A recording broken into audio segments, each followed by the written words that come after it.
আসসালামু আলাইকুম দর্শক, welcome back to my channel cooking হাউজে আরও একটি নতুন রেসিপি দেখার জন্য সবাইকে ওয়েলকাম জানাচ্ছি। আজকের পর্বে আপনাদের সাথে শেয়ার করব মোচা দিয়ে সম্পূর্ণ ইউনিক একটি রেসিপি, যেটা খেতে অনেক সুস্বাদু, অনেক টেস্টি। আশা করি রেসিপিটি আপনাদের সবার খুব ভালো লাগবে। আর আজকের রেসিপিটি যদি ভালো লেগে থাকে তাহলে প্লিজ একটি লাইক দিতে ভুলবেন না, রেসিপিটি শেয়ার করবেন, আর সেই সাথে এরকম নিত্য নতুন রেসিপি পাওয়ার জন্য আমার চ্যানেলটিকে সাবস্ক্রাইব করে রাখবেন। রেসিপিটি বানানোর জন্য আমি এখানে নিয়েছি মিডিয়াম সাইজের একটি মোচা আর নিয়েছি একটা আলু। এখন এই গোটা মোচাটাকে আর আলুটাকে আমি গ্যাসের চুলায় একটু ঝলসিয়ে নেব, মোটামুটি হাফ সিদ্ধ করে নিতে হবে। তো তার জন্য আমি এখানে সব কিছু রেডি করে নিলাম। এখন আমি গ্যাস অন করে মোচাটাকে উপরে বসিয়ে দেব। তো গ্যাসটাকে এখানে হাই ফ্লেমে রেখে দেব, দিয়ে এখন মোচা আর আলুটাকে এপিট ওপিট করে পুড়িয়ে নেব। মোটামুটি এমনভাবে এখানে মোচা আর আলুটাকে পুড়িয়ে নিতে হবে যাতে 90% সিদ্ধ হয়ে যায়। আর মোচার উপরের লেয়ারটা কিন্তু একেবারে পুড়ে কালো হয়ে যাবে, তো এতে কিন্তু কোনো সমস্যা নেই, কারণ মোচার উপরের যে লেয়ারটা সেটা আমরা ফেলে দেব, দিয়ে ভিতরের অংশটা আমরা এখানে নেব। তো এভাবে এখন উল্টে পাল্টিয়ে আমি মোচাটাকে সুন্দর করে সিদ্ধ করে নেব। মোচা দিয়ে আমরা অনেক রকম রেসিপি বানিয়ে থাকি, তবে এই রেসিপিটা আপনারা একবার ট্রাই করবেন। সম্পূর্ণ ইউনিক একটি রেসিপি, খুবই টেস্টি এবং খুবই সুস্বাদু হয় খেতে। তো এখানে মোচাটাকে কিন্তু আমি খুব ভালোভাবে পুড়িয়ে নিয়েছি, একদম পারফেক্ট পোড়ানো হয়ে গেছে। এবার আমি একটা প্লেটে তুলে নিলাম মোচা আর আলুটাকে। এখন উপরের এই যে পোড়া স্তরটা, এটা আমি পুরোপুরি ফেলে দেব। খুব সহজেই আপনারা এটা আলাদা করে নিতে পারবেন। এরকম হাত দিয়ে একটু এভাবে তুলে নিলেই সহজেই উপরের লেয়ারটাকে পরিষ্কার করে তুলে নেওয়া যাবে। তো এখানে মোচা আর আলুটাকে আমি সুন্দর করে ক্লিন করে ফিরে এলাম, আর এখানে আমি ছোট ছোট টুকরো করে নিয়েছি। এবার আমি এই আলু আর মোচাটাকে শিল বাটাতে বেটে নেব, চাইলে আপনারা মিক্সিংয়ে পেস্ট করে নিতে পারেন। এরপর প্যানে দিয়ে দিচ্ছি সরিষার তেল, আর এই রান্নাটা অবশ্যই আপনারা সরিষার তেল দিয়ে করবেন। সরিষার তেল দিয়ে করলে এটা খেতে অনেক টেস্টি হয়। তো এখানে তেলটা একটু গরম হলে এখন দিয়ে দেব দুটো শুকনো লঙ্কা। লঙ্কাগুলোকে হালকা করে একটু ভেজে নিতে হবে, আর ঝালটা কিন্তু আপনারা আপনাদের পছন্দ মতো দিয়ে দেবেন। আমি এখানে দুটো শুকনো লঙ্কা দিলাম।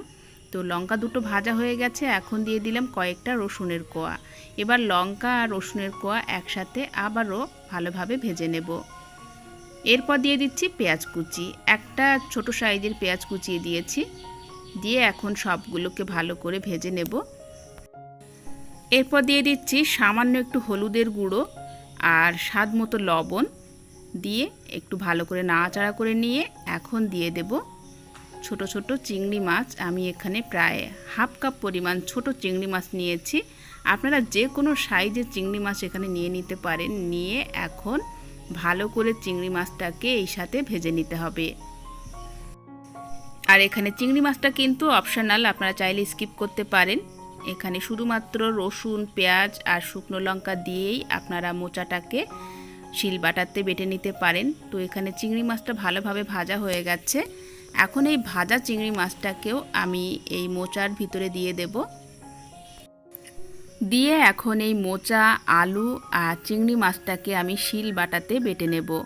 আবারও বলছি, চাইলে কিন্তু আপনারা মিক্সিংয়েও পেস্ট করে নিতে পারেন। তো এখানে সব কিছু একসাথে আমি খুব ভালো করে শিল বাটাতে বেটে নিয়েছি, আর বাটার পর এরকম দেখতে হয়েছে।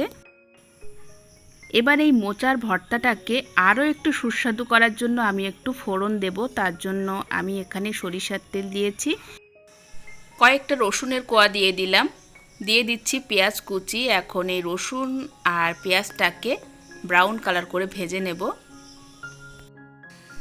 তো এখানে পেঁয়াজ আর রসুন ভাজা হয়ে গেছে, খুব সুন্দর একটা গন্ধ বেরিয়েছে। আর এখন এই ফোড়নে দিয়ে দেব মোচা আর চিংড়ি মাছ বাটা। তো দিয়ে এখন লো টু মিডিয়ামে রেখে 1 থেকে 2 মিনিট ধরে আমি একটু ভেজে নেব। আর এভাবে একটু সময় ধরে ভেজে নিলে ভর্তাটা খেতে অনেক টেস্টি হয়। মোচা পোড়ার এই ভর্তাটা খেতে এতটাই সুস্বাদু হয়, আপনি প্লেটের পুরো ভাতটাই এই মোচার ভর্তা দিয়েই খেয়ে নিতে পারবেন। এবার আমি এখানে দিয়ে দিচ্ছি সবশেষে স্বাদ মতো লবণ দিয়ে একটু ভালো করে নাড়াচাড়া করে এখন এটা নামিয়ে নেব। তো আমাদের ভর্তা অলমোস্ট রেডি। এখন হচ্ছে গরম গরম পরিবেশনের পালা। আমি উপর থেকে একটু কাঁচা সরিষার তেল দিয়ে দিলাম, এতে করে ভর্তাটা আরও সুস্বাদু হবে। আশা করি এই ইউনিক মোচা পোড়ার ভর্তার রেসিপিটি আপনাদের সবার ভালো লেগেছে। রেসিপিটি ভালো লাগলে অবশ্যই একটি লাইক দেবেন, রেসিপিটি শেয়ার করবেন এবং সেই সাথে চ্যানেলটিকে সাবস্ক্রাইব করবেন এরকম নিত্য নতুন রেসিপি পাওয়ার জন্য। আজকের মতো বিদায় নিচ্ছি, সবাই ভালো থাকবেন। ফিরে আসবো আগামী পর্বে নতুন রেসিপি নিয়ে। আল্লাহ।